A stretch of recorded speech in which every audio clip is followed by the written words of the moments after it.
Atrévete a desatar tus sentidos en Eddie Warman de noche. Eddie Warman de noche. Eddie Warman. Eddie Warman.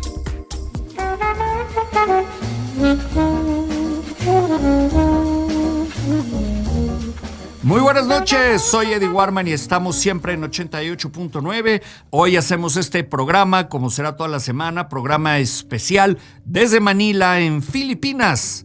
7,001 islas, comenzando por Manila, 7,001 islas del archipiélago filipino, más la isla de Antigua en las Antillas Menores, allá en el Caribe. Hoy le platicaré de la historia de Filipinas y particularmente de Manila. Además, en uno de los eventos de Madrid Fusión, que se lleva a cabo aquí en Manila por segundo año consecutivo, platicaré con una señora que nos habla de la historia de la cocina filipina, pero hablo de la auténtica cocina porque vamos a ir emigrando poco a poco a la alta cocina europea combinada con la cocina del Oriente.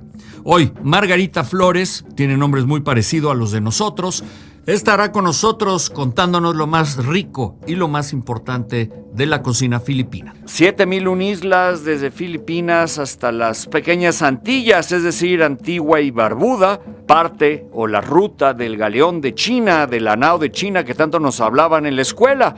La nao de China, también llamada el galeón de Manila, era conocida como una de las naves españolas que cruzaban el Océano Pacífico entre Manila, Filipinas y los puertos de España. Claro, llegando a Acapulco, cruzando por tierra en la zona del Istmo de Tehuantepec o hasta Veracruz y de ahí a Europa a través de España. Una ruta que fue inaugurada en 1565, entonces el marinero español Andrés de Urdaneta es quien descubre esta ruta para venir del Oriente, del verdadero Oriente a América.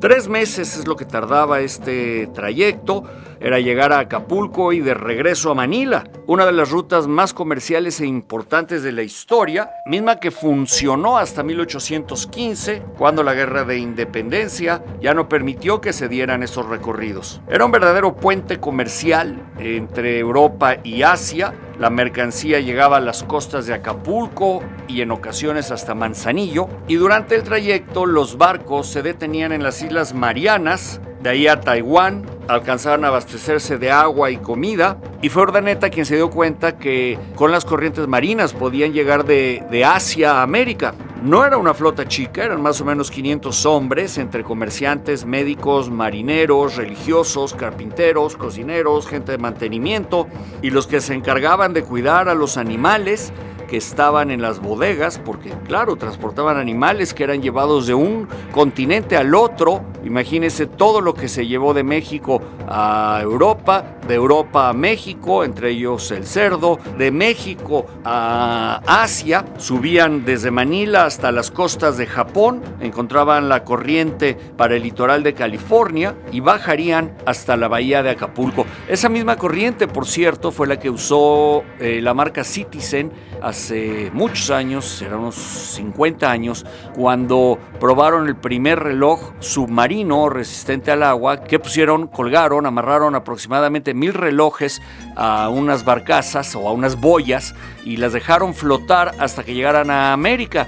Por las corrientes marinas saben que llegaron a las costas de Estados Unidos y de México. Bueno, esa misma corriente es la que hizo que llegara muchos años antes el barco La Nao de Manila o La Nao de China. Filipinas era muy bueno en la construcción de barcos, eran astilleros destacados, proveían de barcos y barcazas, de galeones también a todo el continente asiático, y una de estas barcazas es la que se usó para entonces poder llegar a América. Las velas se elaboraban igualmente en Filipinas, excepto las partes metálicas que las traían de la India, de China y de Japón. Por supuesto que eran atracados por piratas, en esa época era lo más común. No lo va a creer, pero los filibusteros o piratas eran ingleses y holandeses. Pero Acapulco era una feria comercial, de ahí se llevaban los artículos hacia Puebla y Veracruz. Se comerciaba en la costa del Golfo de México hasta la península de Yucatán y al mismo tiempo se transbordaba o se subía la mercancía a otros barcos diferentes a los galeones que llegaban a España y a Portugal. Obvio, las familias que tenían acceso eran las familias ricas, no eran productos populares. Esto incluía encontrarse con plata en barras, monedas, cacao, camote, aceite de olivo, tintes, vino, semillas, vainilla, por ejemplo, cilantro, perejil, pimienta. De China se traían casi todo lo que se fabricaba con tela, que eran telas en sí, calcetas o calcetines o medias, pañuelos, mantas o colchas, manteles y por supuesto objetos de seda. Del Medio Oriente, que alcanza parte de las Filipinas, que son 7,000 y tantas islas, 7,001 islas vamos a llamarle, se podía conseguir alfombras persas, lana de camello, cera, marfil, jade, ámbar, pólvora, que también venía de China, y frutas. De la India se negociaba con algodón, y de Japón, abanicos, arcones o baúles, cajoneras, peines, obvio porcelanas finas, cajitas de joyería, y ahí es donde entraba la pimienta, la canela y el clavo. Manila es la ciudad más importante de todo este archipiélago. El nombre original es Maynila, no es el único nombre de una ciudad llamada o denominada Manila en el mundo, hay 3 o 4, pero la Maynila o Manila de las Filipinas venía de la frase tagalo, que es el lenguaje que hablan. May es donde, Nilan en tagalo es moderno. Entonces era donde estaba la modernidad. Manila es una de las ciudades más importantes de Filipinas, si no es que la más importante, y la zona metropolitana que tiene Makati, Malate, lo que es en sí la ciudad de Manila, puede sumar casi 15 o 16 millones de habitantes. Realmente no hay un censo efectivo. Haga de cuenta que usted está en Acapulco en 1960, un puerto de un México antiguo, casi sin leyes, donde todo el mundo se conoce, con una enorme pobreza, donde huele a orines, donde la gente está en camiseta y en shorts, sentada, dormida en las bancas, en los pocos prados que hay. Por ejemplo, se la pasan arreglando camiones muy antiguos, aunque están recientemente fabricados en los últimos años. Parecen carcachas de la Segunda Guerra Mundial, son como camiones de los años 50, con motores relativamente nuevos, que contaminan muchísimo, que no tienen catalizadores. Pero esa es la parte clásica, tradicional y vieja de Manila. La parte nueva podría ser como lo es Santa Fe, igual o más moderno, con toda la infraestructura subterránea, con gas subterráneo, con muy buena planificación de tuberías, con el internet y la electricidad subterránea. No hay problema de cables colgando, las calles, las cuadras son del mismo tamaño, bien trazada, dejando un poco de verde, edificios muy modernos con centros comerciales espectaculares.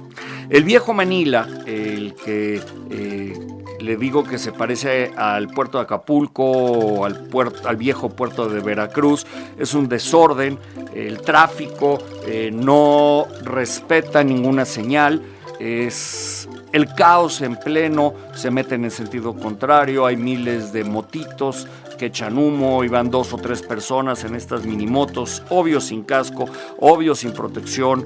La policía, pues sí los vi en acción, muchos policías muy estrictos, pero podría ser que la policía sea igual que la policía mexicana, otro desorden. Sin embargo, dentro de ese desorden hay un orden, y en ese caos de 16 millones de habitantes hay más o menos 4 millones de coches, con la mitad del territorio que hay en la Ciudad de México y zonas aledañas, que forma parte del Estado de México, como Nezahualcóyotl, Naucalpan, Tlalnepantla, Cuautitlán, todo eso. Pero en toda esta zona de la mitad de territorio al de la Ciudad de México, 4 millones de coches o de vehículos circulan en desorden. Los camiones, obvio, no tienen frenos ABS, no tienen asientos uno tras otro, van bancas sobrepuestas uno frente al otro. Los vehículos no tienen ventanas ni puertas. están sentados y son ventanas de barrotes, simplemente para que la gente se agarre, como esos jeeps africanos que veíamos en la serie Daktari, esos viejos Land Rovers, bueno, más o menos ese estilo, pero siendo hechizas, yo creo que en la misma fábrica donde hacen los microbuses, o hicieron los microbuses mexicanos, todos decorados con vírgenes, porque ahí creen muchísimo en la Virgen. Es muy ruidosa la avenida, las avenidas, la calle, la ciudad, afuera de la Embajada de Estados Unidos y afuera de la Embajada de Japón. El caos en pleno, aunque bastantes policías y muy amables con el turista, son incapaces de controlar el desorden. Mucha suciedad, sobre todo en la zona céntrica, en la zona vieja de Manila. El calor en pleno, la humedad puede alcanzar hasta 100% de humedad, como sucede en Lima. Bueno, algo tiene que ver con que todas las colonias que fueron españolas, o toda esta cultura de aquella España vieja, nos ha dejado un desorden total a las poblaciones de América Central, de América del Sur, de lo que es México, la parte norte de América, las Filipinas, algo de las Antillas, porque igual sucede en Antigua, de lo cual hablaré en unos días. Entonces, Manila sí tiene un encanto, pero a la vez es un desorden. La gente muy cálida, muy amable, hablan el inglés muy fácilmente, es el segundo idioma, casi nadie habla español, por lo menos de la gente joven. Aquellas personas de más de 45 años hablan español y promedio de 45 para abajo entienden 2 o 3 palabras. Por ejemplo, los objetos, usted pregunta en inglés, where is the baño? El baño, el tenedor, el cuchillo, el papel, esos están en español, pero la acción está en inglés. Voy a noticias e informe vial y regreso para platicarme y para platicarle a usted más de Filipinas, de estas islas, de lo que sí se puede hacer, de lo que se puede comer. Lechón es lo que más se cocina, lechón y coco, lo que más se cocina en Filipinas. Vamos a noticias e informe vial y volvemos. Soy Eddie Warman.